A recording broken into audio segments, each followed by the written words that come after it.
What's up, everybody? Welcome back to your favorite New York Jets subscription podcast, Badlands. I'm your host, Joe Caporoso, joined for some immediate post-game therapy by Will Parkinson. New York Jets start 0-1 in particularly disappointing fashion with a 32-19 loss to the San Francisco 49ers, a game I would say that wasn't even really as close as the score indicated. Jets had a very nice first quarter, had their most exciting touchdown drive, I would say, what felt like a decade, with Aaron Rodgers carving it up and down the field to Garrett Wilson and Breece Hall running it in. Everything was good with the world. And from that point on, the Niners took complete control of the game and really beat the hell out of the Jets in the trenches on both sides of the ball. And they never really looked back. They were up by 9 at the half, and they had little signs of life from the Jets in the second half with the Rodgers sort of freelance touchdown play when they was able to put it down the field when the Niners jumped off sides. But it was ugly, and the Jets were just outclassed tonight. I don't think it's surprising that they were outcoached. I think there was a reason a decent amount of us picked them to lose this one, but it just felt like the moment got way too big for them in the second and third quarter, and the Niners just bullied them around. And there's no shortage of things to get into because I don't think everyone was thrilled with how they coached and strategized for this one as well. What were your initial thoughts watching this one, Will? Yeah, it was one of those games that it was really weird. Like, there was moments during this game where you're like, wow, like this is exciting. This is fun. Both touchdown drives for the offense. I thought even moments, during that fourth down drive, during the drive in the fourth quarter, whenever they were down, 2 scores and they don't get it on fourth down, but like earlier in that drive, some of the throws and the defense came out, looked good in the first drive, and you were like, okay, good first quarter. Again, 3 touchdown scoring drives for this offense. I think that's what you take away from this football game. Rodgers healthy, looks pretty good in my opinion. Looked a little rusty, but looked good.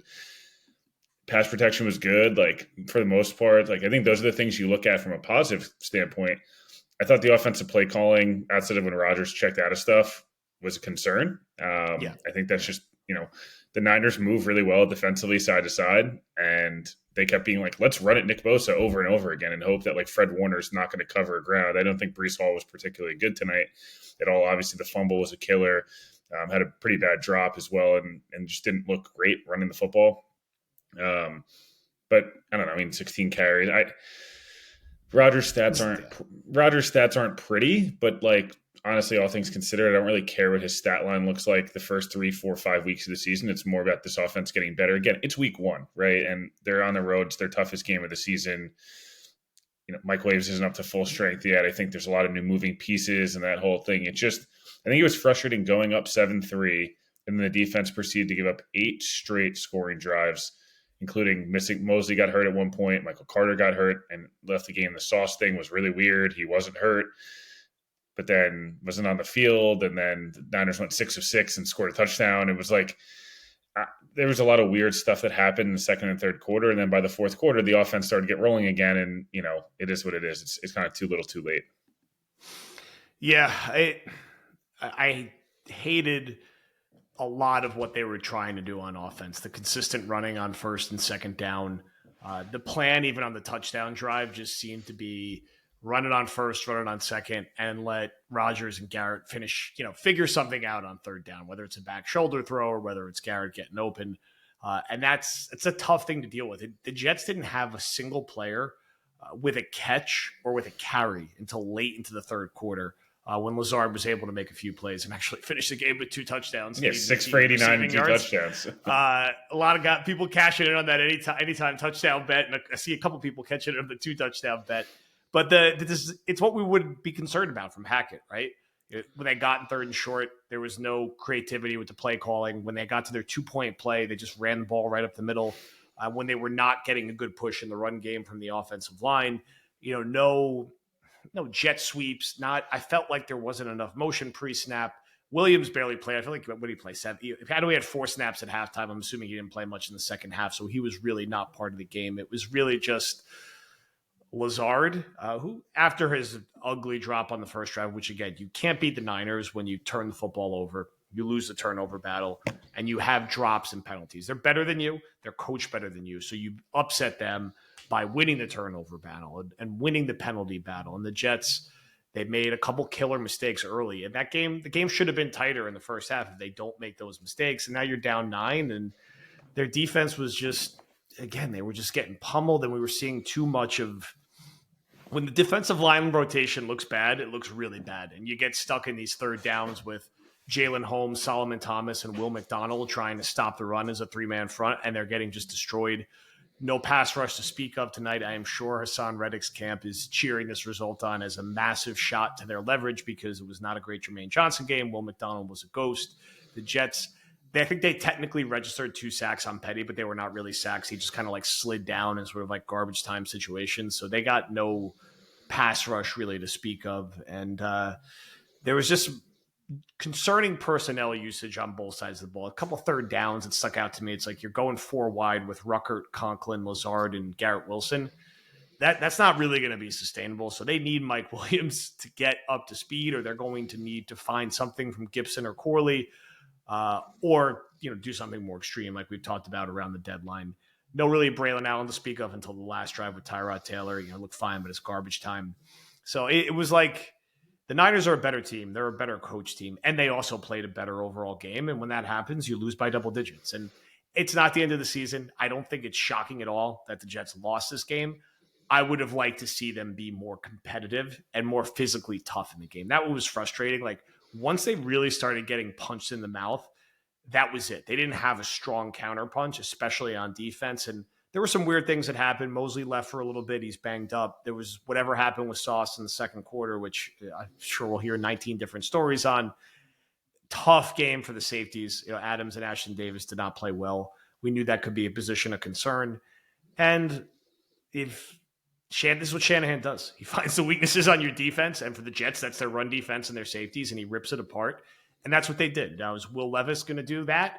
And the Titans offense? Probably not. But now you're in a spot where you got to fly back across the country. You got to fly to Tennessee, playing another 0-1 team. You're better than, you'll be a 4 or 5 point favorite against. But, man, you got to win that game.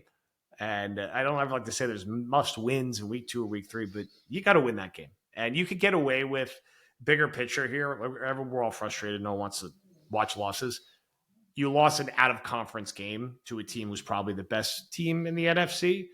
That in the vacuum is not the end of the world. What's concerning is that if you had doubts about Saleh and Hackett and the safeties and the defensive line without Reddick and their options in the passing game early in the year, all that stuff was exacerbated tonight. Whereas on the positive side, like you said, Rodgers looked pretty good. I don't think he was like amazing, but I think he looked good. Got through the game healthy.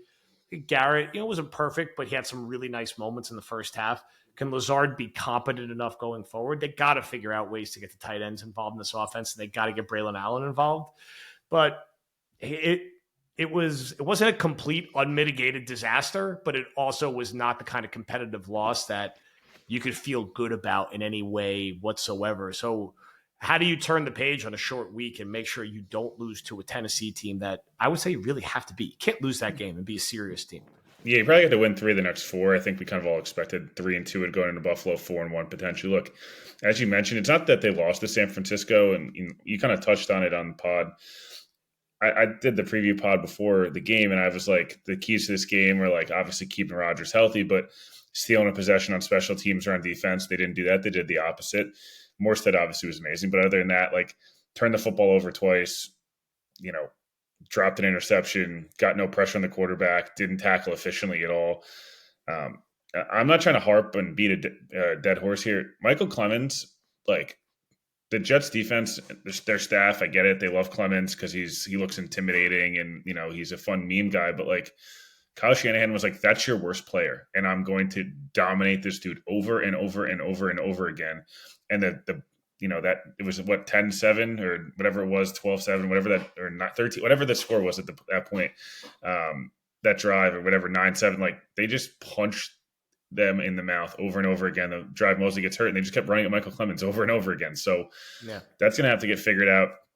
In terms of what they kind of have to do to go forward, yeah, I agree with you. They didn't get the tight ends involved at all. They just kind of used them as motion. I mean, Conklin and Ruckert were good at blocking, like, that's cool. But like, Conklin's a good receiver. Like, get him the football at some point. I didn't really understand the overusage of Brees when like Braylon Allen would have been a good changeup, especially on some of those like short yardage plays. Like, Braylon Allen's kind of there to spell Brees, so get him worked in the game. Like, I don't think Brees by any means had his best night, and instead of like rotating him in and out, they were so obsessed with getting Brees the football on these wide zone runs that punch Braylon Allen up the gut for 4 yards and start with 2nd and 6, as opposed to just crushing Brees on 2nd at 1st and 10. That's the whole point of drafting Allen and having this change of pace back. It just didn't really make a lot of sense. I mean, I'm going to have to go back and watch the tape. I would be shocked if Rodgers didn't check out of every single successful play they had today. It's what it kind of felt like. But, I just think the epitome of this game is that drive that it looked like Brees got the first down. Salah doesn't challenge it. Not sure why he doesn't challenge it. I understand it's a 2-touchdown game, but like, there's an off chance that if you go and score there, the Niners clench up a little bit. We know Kyle Shanahan in a big spot doesn't always, all of a sudden they, maybe whatever, push some pressure on back on the Niners, doesn't challenge it. Then they obviously don't get the 2nd and 1. I'm not sure why the NFL. I mean, again, I'm glad they got the call right, I guess, but why they have to get involved in the Garrett Wilson one? And then you just knew they were never going to get the next 2 plays. And it just feels like that was bad play calling from Hackett. Salah was asleep. I don't know. Like, what's the harm in challenge? Challenges don't go to the next game, buddy. Like, you get 2 next game also. So yeah, I think in terms of what they're going to have to do, I'm sorry, but at the end of the day, you're going to probably have to figure something out with Son Reddick here, because Bryce Hoff's not walking through that door. John Franklin Myers isn't walking through that door.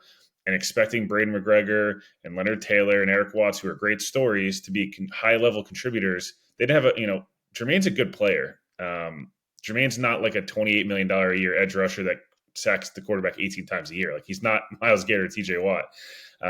He's a really solid edge rusher. 3-down player. That's part of what his allure is. McDonald's still raw. Michael Clemens is very bad. Javon Kinlaw was good tonight, but he's an interior guy who's his career high is 3 sacks. Quinnen was not great tonight. I thought he had some nice moments, but he's getting doubled and tripled, and I get it. So Titans' offensive line's a bit of a mess. Levis is very, very easy to kind of turn the football over.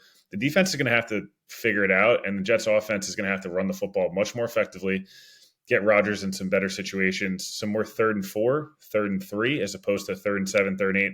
I know they did a great job on that 1 touchdown drive, but like, there's a lot of 3rd and 7, a lot of 3rd and 8. So the whole point of this team and part of what I want to see going forward, and I guess I'll finish my rant here with this, is like, part of the whole allure with this Jets roster is like, you didn't need Rodgers to be Superman, right? You needed, like, you have the offensive talent in terms of Wilson, in terms of Hall, specifically, obviously, in some of the other pieces. The offensive line, again, was good in pass pro, but like, they're supposed to kind of punch you in the mouth a little bit and be a more physical running team. They couldn't really run the football effectively tonight at many different points. Again, the stats will say that 3.6 a carry.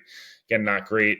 From the passing perspective, like, they're fine. I feel like, get back to what you're good at. Like, rush the passer well.